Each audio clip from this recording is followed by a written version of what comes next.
আসসালামু আলাইকুম, স্বাগত জাগো টিভির এখনকার আয়োজনে। জানিয়ে দিচ্ছি হাতে থাকা সর্বশেষ আপডেট। গাজা ইসরায়েলি বাহিনীর সহযোগী ও ত্রাণ লুটকারী মিলিশিয়া নেতা আবু শাবাব নিহত। গালফ উপসাগরে ইরানের মহড়া, মার্কিন যুদ্ধজাহাজকে সতর্কবার্তা। হিজবুল্লাহ ও হুথির সম্পদ জব্দ নিয়ে নতুন সিদ্ধান্ত জানালো ইরাক। গাজায় $100 মিলিয়ন মানবিক সহায়তা দেবে চীন। ইরানি মুদ্রার রেকর্ড দরপতন, $1 মার্কিন মিলছে 12 লাখ রিয়াল। সেনাপ্রধান আসিম মুনির মানসিক ভারসাম্যহীন বললেন ইমরান খান। নেতানিয়াহু নিউ ইয়র্কে যাওয়ার ঘোষণার পর পাল্টা গ্রেপ্তারের ঘোষণা মেয়র মামদানির।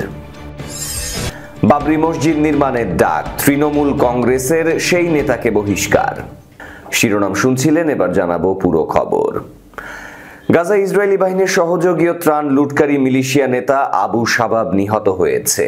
হামাসের বিরুদ্ধে কাজ করা এবং মানবিক সাহায্য লুটপাটের অভিযোগে অভিযুক্ত এই মিলিশিয়া গোষ্ঠীর নেতা ইয়াসের আবু শাবাবকে হত্যা করা হয়েছে। ফিলিস্তিনের গাজা ইসরায়েল সমর্থিত মিলিশিয়া গোষ্ঠীর নেতা ইয়াসের আবু শাবাব নিহত হয়েছেন বলে একাধিক ইসরায়েলি সংবাদ মাধ্যম জানিয়েছে। হামাসের বিরুদ্ধে ইসরায়েলের হয়ে কাজ করা এবং মানবিক সহায়তা লুটের অভিযোগ ছিল তার বিরুদ্ধে।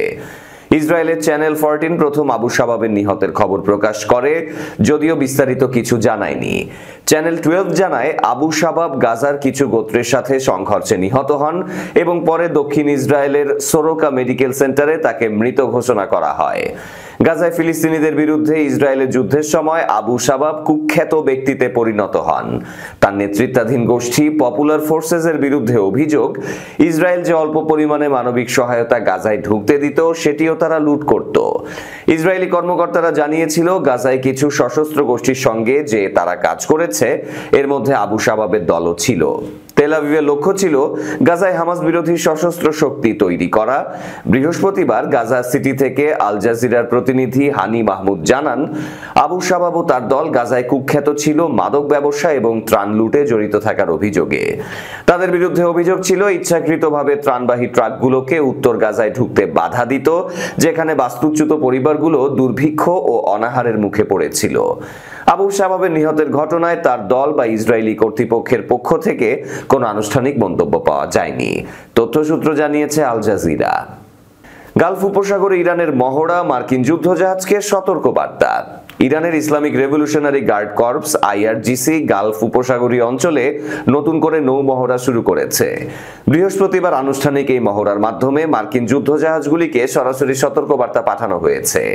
আল আরাবিয়ার সংবাদে বলা হয়েছে, ইরানের নৌবাহিনী এই অঞ্চলে উপস্থিত আমেরিকান জাহাজগুলোর কাছে তাদের দৃঢ় বার্তা পৌঁছে দিয়ে সতর্ক করেছে, তবে বার্তাগুলোর বিষয়ে স্পষ্ট কিছু জানানো হয়নি। অন্যদিকে উপসাগরে অবস্থানরত মার্কিন বাহিনী কোনো মন্তব্য করেনি। ইরানের রাষ্ট্রীয় টিভি জানিয়েছে, জুনের 12 দিনের যুদ্ধের 5 মাসেরও বেশি সময় পর যে কোনো হুমকি মোকাবিলার সক্ষমতা প্রদর্শনী এই মহড়ার লক্ষ্য। ওই হামলায় IRGCর জ্যেষ্ঠ কমান্ডার সহ 1000-এরও বেশি মানুষ নিহত হয়েছিল। ইরান পরে ড্রোন ও ক্ষেপণাস্ত্র হামলায় প্রতিশোধ নেয়। এতে ইসরায়েলের কয়েক ডজন মানুষ মারা যায়। IRGC জানিয়েছে, AI নির্ভর বিমান প্রতিরক্ষা ব্যবস্থা পরীক্ষায় অংশ নিয়েছে। এগুলো আকাশ ও সমুদ্রের লক্ষ্যবস্তু শনাক্ত করতে সক্ষম।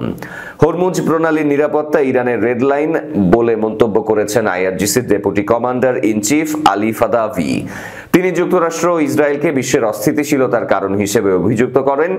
ইরান জ্বালানি চোরাচালানের অভিযোগে বিদেশি ট্যাঙ্কার আটক করাও বাড়িয়ে দিয়েছে।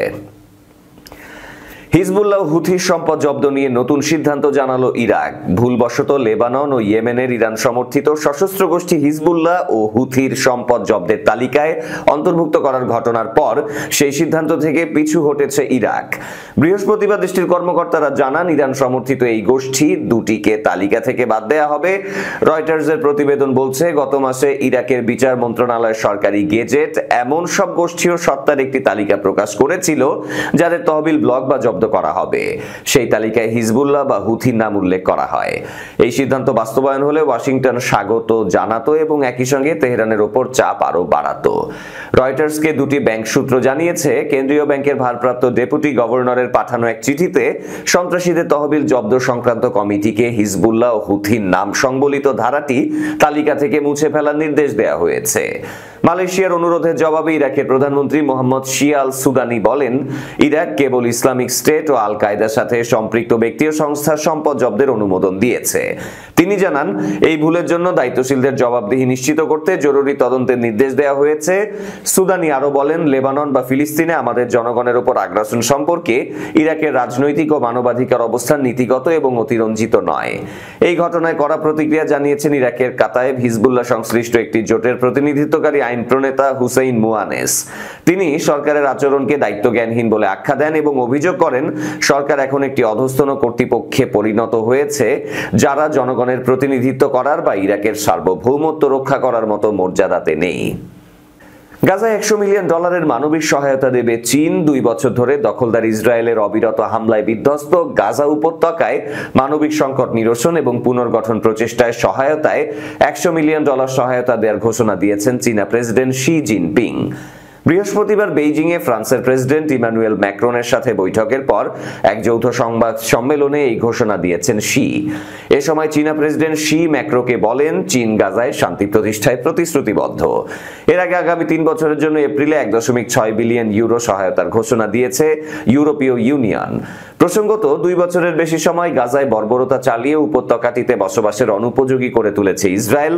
তবে গত অক্টোবর মার্কিন প্রেসিডেন্ট ডোনাল্ড ট্রাম্পের মধ্যস্থতায় ফিলিস্তিনি স্বাধীনতাকামী গোষ্ঠী হামাস ও ইসরায়েলের মধ্যে যুদ্ধবিরতির পর গাজা উপত্যকার বাসিন্দারা কিছুটা স্বস্তির নিঃশ্বাস নিতে পারছে, সূত্র জানায় রয়টার্স। ইরানি মুদ্রার রেকর্ড দরপতন, $1 মার্কিন মিলছে 12 লাখ রিয়াল। যুক্তরাষ্ট্র পশ্চিমাদের নিষেধাজ্ঞায় ভয়াবহ অর্থনৈতিক সংকটে ইরান। এরই মধ্যে মার্কিন ডলারের বিপরীতে ইরানি রিয়ালের দাম রেকর্ড দরপতন। বুধবার খোলা বাজারে $1 বিনিময় হার প্রায় 12 লাখ রিয়াল নির্ধারণ করেন দেশটির ব্যবসায়ীরা। বার্তা সংস্থা এপির প্রতিবেদনে বলা হয়, ওয়াশিংটন ও তেহরানের মধ্যে পারমাণবিক আলোচনা থমকে যাওয়ার কারণেও ইরানি রিয়ালের দাম কমছে, তাই ব্যবসায়ীরা নতুন বিনিময় হারের প্রস্তাব দিয়েছেন। রিয়ালের এই দরপতন ইরানের সাধারণ মানুষের উপর ব্যাপক প্রভাব পড়েছে। দেশটিতে ইতোমধ্যে মাংস, ভাত এবং অন্যান্য প্রধান খাদ্যপণ্যের দাম বেড়েছে, যা দৈনন্দিন জীবনকে আরো চ্যালেঞ্জিং করে তুলছে। এর মধ্যে দখলদার ইসরায়েলের সাথে ইরানের আবারও যুদ্ধ বাঁধতে পারে এমন আশঙ্কা করছেন সাধারণ মানুষ। গত 12 জুন ইরান ইসরায়েল যুদ্ধ শুরু হয়, যা ছিল 12 দিন স্থায়ী। আলী মোশতাক নামে 53 বছর বয়সী এক ইলেকট্রিক্যাল ইঞ্জিনিয়ার এপিকে বলেছেন, সাধারণ মানুষের জীবন শুধুমাত্র আরো কঠিনই হবে না, নিষেধাজ্ঞার কারণে বৈদেশিক মুদ্রার প্রবাহ কমে যাওয়ায় সরকারের হাতে পুরনো অবকাঠামো রক্ষণাবেক্ষণ ও মেরামতের জন্য পর্যাপ্ত সম্পদ আছে কিনা তা নিয়ে জনসাধারণের মাঝে উদ্বেগ দেখা দিয়েছে। সর্বশেষ বিনিময় হার অনুযায়ী বাংলাদেশে 1 টাকায় 10,700 ইরানি রিয়াল পাওয়া যাবে। তবে ইরানে 10,000 রিয়ালের মূল্য খুবই কম, এমনকি দেশটিতে সকালের সাধারণ নাস্তা খেতেই কমপক্ষে 50,000 ইরানি রিয়াল খরচ করতে হয়। সেনাপ্রধান আসিম মুনির মানসিক ভারসাম্যহীন, বলেছেন ইমরান খান। পাকিস্তানের সেনাপ্রধান ফিল্ড মার্শাল আসিম মুনিরকে মানসিক ভারসাম্যহীন ব্যক্তি হিসেবে অভিহিত করেছেন দেশটির কারাবন্দী সাবেক প্রধানমন্ত্রী ইমরান খান। ইমরানের সাথে তার বোন ডক্টর উজমা খান মঙ্গলবার রাওয়ালপিন্ডির আদিয়ালা জেলে দেখা করেন। সেখানে সেনাপ্রধানকে নিয়ে কথাবার্তা হয় তাদের মধ্যে। তার এই বক্তব্য মাইক্রো ব্লগিং সাইট এক্সে প্রকাশ করা হয়। এতে ইমরানের অভিযোগ, আসিম মুনিরের নীতি পাকিস্তানের জন্য ধ্বংসাত্মক। এছাড়া আফগানিস্তানের সাথে ইচ্ছাকৃতভাবে আসিম উত্তেজনা বৃদ্ধি করছেন বলে অভিযোগ করেন তিনি। সাবেক এই প্রধানমন্ত্রী বলেন, আসিম মুনিরের নীতি পাকিস্তানের জন্য ধ্বংসাত্মক। তার এসব নীতির কারণে সন্ত্রাসবাদ নিয়ন্ত্রণের বাইরে চলে গেছে, যা আমাকে বেশ উদ্বিগ্ন করে। পাকিস্তানকে নিয়ে আসিম মুনিরের কোনো চিন্তা নেই, শুধুমাত্র পশ্চিমা শক্তিদের খুশি করতে তিনি এগুলো করছেন। তিনি ইচ্ছাকৃতভাবে আফগানিস্তানের সাথে উত্তেজনা সৃষ্টি করছেন, যেন আন্তর্জাতিক অঙ্গনে তাকে মুজাহিদ হিসেবে দেখা হয়। ইমরান আরো বলেন, মুনির প্রথমে আফগানদের হুমকি দিয়েছেন, তারপর পাকিস্তান থেকে আফগান শরণার্থীদের বের করে দিয়েছেন এবং ড্রোন হামলা চালিয়েছেন, যার পরিণতি হিসেবে এখন সন্ত্রাসবাদের উস্ফলন দেখা যাচ্ছে। আসিম মুনিরকে মানসিক ভারসাম্যহীন হিসেবে অভিহিত করে বিশ্বকাপ জয়ী এই ক্রিকেটার থেকে প্রধানমন্ত্রী হওয়া ইমরান বলেছেন, নৈতিকতার দেউলিয়াত্ব পাকিস্তানের সংবিধান এবং আইনকে পুরোপুরি ধসিয়ে দিয়েছে। নেতানিয়াহু নিউ ইয়র্কে যাওয়ার ঘোষণার পর পাল্টা গ্রেপ্তারের ঘোষণা জোহরান মামদানির। আইসিসির গ্রেপ্তারি পরোয়ানাকে উপেক্ষা করে নিউ ইয়র্ক সফরে যাওয়ার ঘোষণা দিয়েছেন ইসরায়েলি প্রধানমন্ত্রী বেনিয়ামিন নেতানিয়াহু। নবনির্বাচিত new York mayor Zohran Mamdani বলেন, যদি নেতানিয়াহু নিউ ইয়র্কে প্রবেশ করেন তাকে গ্রেপ্তার করা হবে। তবে নেতানিয়াহু নিউ ইয়র্ক টাইমসের ডিল বুক ফোরামে ভার্চুয়াল সাক্ষাৎকারে জানান তিনি এই সফরে যাবেন। নেতানিয়াহু মেয়র মামদানির সাথে আলোচনার শর্ত হিসেবে বলেন, মামদানি যদি ইসরায়েলের অস্তিত্বের অধিকার স্বীকার করেন তবেই আলোচনা সম্ভব। মেয়র মামদানি আইসিসির গ্রেপ্তারি পরোয়ানার ভিডিও বিশ্ব নেতাদের নিউ ইয়র্কে প্রবেশ করলে গ্রেপ্তার করার প্রতিশ্রুতি দিয়েছেন। হেগ ভিত্তিক আন্তর্জাতিক অপরাধ আদালত গত বছর জানিয়েছে 2023 সালের 7 অক্টোবর গাজায় হত্যাকাণ্ডের কারণে নেতানিয়াহুর বিরুদ্ধে যুদ্ধাপরাধ ও মানবতা বিরোধী অপরাধের যথেষ্ট প্রমাণ রয়েছে।